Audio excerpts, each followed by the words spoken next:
And to be honest, we still don't know a lot of information this morning. Police have been on scene for about 5 hours since the call came in at about 2:40 this morning, and Metro Homicide investigators are also on scene. But I'm going to show you what we're seeing this morning so you can see Metro Homicide and police. I'm right there with you. I have negative artistic ability. We are at the South Bend Art Museum this morning. We're starting today. They do offer their winter classes. Bring your own skates, or you can rent them, and that is also free. But maybe just bring like an extra pair of socks just in case. And we're going to do a little, should we do a little trick here? A trick? They call me Michelle Kwan, honestly, back in the day. There are no suspects at this time, but investigators are interviewing 3 witnesses right now to try to piece together what happened early this morning. The party hasn't stopped from last night. There are already people in here shopping for that gear you can see right behind me. Here's one of the mounds that I'm talking about. And just to give you guys a little bit of perspective, I'm about 5 foot 5 inches.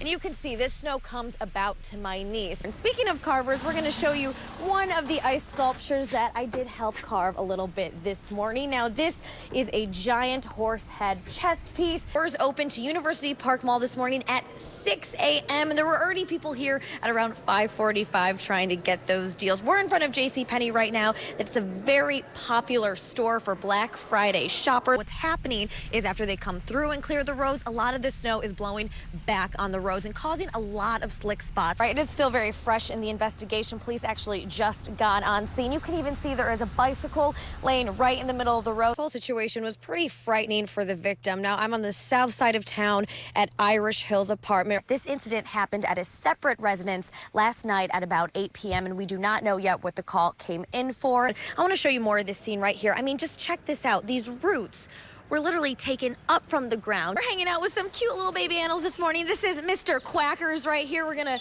actually send him down the duckling slide here at Linton's Enchanted Gardens. There are people from all over the country coming here today to see the parade, to see the Cubs, and to celebrate a party, just like you guys said, is 108 years in the making. Central Texas man has jumped out of an airplane and right into the record books. So this is Al Blaschke's 100th birthday, and he celebrated by skydiving. He now shares the record for the oldest person in the country to skydive, but he says he doesn't plan on slowing down anytime soon. 2 men are dead following a boating accident in Van Buren on Keeler Lake. Now, the boat capsized and neither of the men on board survived, according to Michigan State Police. The victims included a 45-year-old man from Decatur, Michigan, and a 64-year-old man from Evergreen Park, Illinois. The names of the victims have not yet been released. A multi-county search for 2 homicide suspects ending in a hotel being swarmed yesterday in a busy retail area of Mishawaka. Mishawaka police tell us these 2 suspects. Now, winter weather from New England to the Carolinas has been causing danger and hassle for travelers on the East Coast this weekend, with traffic crashes in the hundreds to interfering with air travel. Wendy Gillette reports it's been a tough end to the winter break throughout a large swath of the country. Okay, so this is really cool. Robots that greet you at the door, appliances you control with your voice, and no, I'm not talking about the movie Smart House. These are all types of technology on display at this year's CES. Now, if you live in St. Joseph County, you might have noticed a lot of construction projects in the area. Developers are building 17 apartment complexes and condos in South Bend and Mishawaka alone. So that means around 700 units coming online by the end of the year. WSBT 22's Caitlin Connon reports. There's still serious discussion about potential Russian hacking in the U.S. election. CBS correspondent Errol Burnett has the latest from Washington. Donald Trump fired off a series of early morning tweets yesterday accusing former President Barack Obama of having his phones tapped at Trump Tower during the election. A spokesperson for the former president calls the claims false. Right now, Ed, tell me something good, as in the song says. What song is that? I'm trying to figure it out. Are you kidding me? You don't know that song where it's like, no, I do, but is it commercials? Or is it actually an actual song? Yeah, it's in commercials. We'll go with that. I think it's an actual song, too. You have to figure it out for me, because now this is going to bother me. I can't. I got to present weather information. Ed and Alex, the musical. After the show. Stick around, people. Yeah, that's right. Don't go away. All right, here's your forecast as we... Sometimes the sweetest of tunes comes from the hardest times. I'm covered in guilt and shame. A year ago, 24-year-old Savannah Whitaker was homeless when she met Steve Toman in the most unexpected way. I was doing a photo shoot in an alleyway, and I didn't know it was him until we moved into his apartment. And he was walking up to his apartment, I'm assuming, and he said, "Wow, you've got a really amazing voice." And I was like, "Thank you." 2 weeks later, Steve died unexpectedly. Savannah and her friend went to the funeral, and that's where Savannah met Steve's mother, Debbie. At the funeral, it was just briefly, but it was 2 days later she came with her friend, and Savannah sang to me. It was the most beautiful song I had ever heard, and it was just about not really being able, you know, to make it through, but God gets you through it. A voice that brought Debbie and her daughter Shannon to tears. Baby, it's the darkest hour. Debbie invited Savannah to stay for good. Not knowing that these two people crossing each other's paths, he was going to pass away in 2 weeks, and she was going to be living with his family and basically become like my sister. A soft place to fall, and trusting in somebody who probably didn't have a lot of people trusting in her. Didn't matter at all. It was unconditional love. Something that both Savannah and Debbie say was God's plan. But I know now that God had brought her into our lives because she is such a blessing to us. Really, she's been on this journey from homeless to rising star, and the whole time she's been rising, she has been blessing us. Because I was sad because I was getting bullied. Lexi Hansen draws pictures like this one. She wants to be an artist when she grows up, and the glasses she wears helps her draw.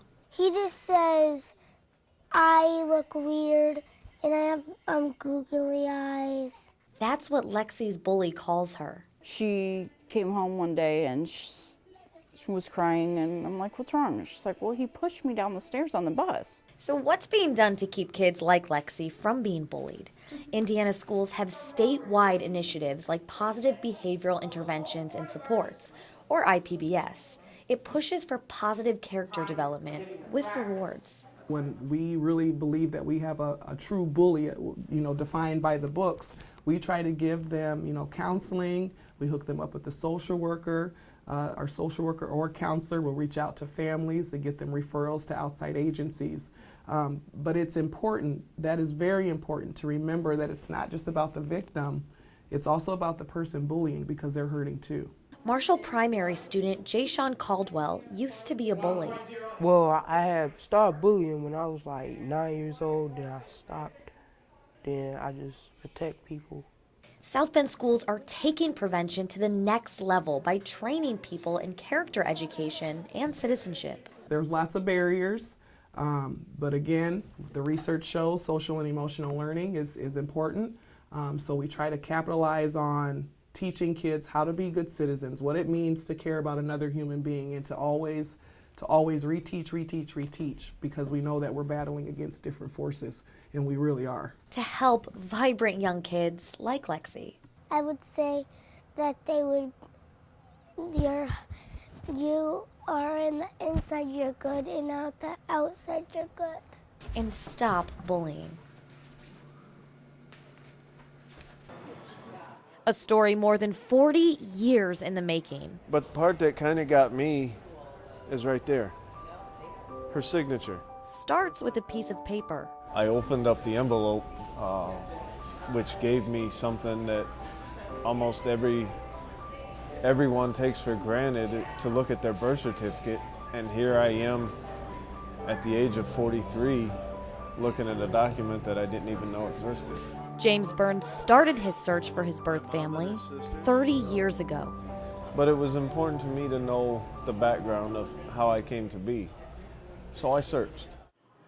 And today, The two girls should be here any time now. he'll have I'm hoping that it goes well, but I'm shaking like a leaf today. a moment James has been waiting for Turn around and head towards the deli. his whole life.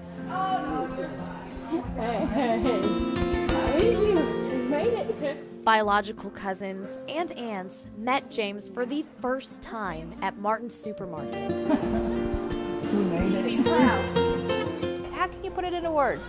You find a long-lost family member. How can you put it into words? I mean, it's just amazing. It's awesome. It's exciting.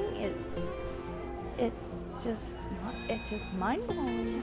James searched through adoption records and Facebook. all leading up to the reunion. But to me, he's a lost little boy. I can hear a lost little boy in him. I can. And that's sad. It's very sad. So hopefully, all this will make him feel much better and put him at ease, so he'll know where his family is and where he came from. I'm somebody and not a piece of trash that I was led to believe that I was left out and they just picked me up. I mean, that's hard. How do you take that somebody may not have cared enough about you that left you out and this other couple just picked me up? Now I know the truth, that just wasn't the case. But either way, I was raised decently, I've lived a good life, and my journey's continuing to find others. It's taken decades for James to put the pieces together, but he finally got what he's been seeking out his whole life. My message to other adoptees would be to don't give up. There's always hope. We as adoptees think of our search as a continuous journey. So if you keep on that, continue on with every little information you have and keep it up, because eventually you're going to find it, what we call our truth.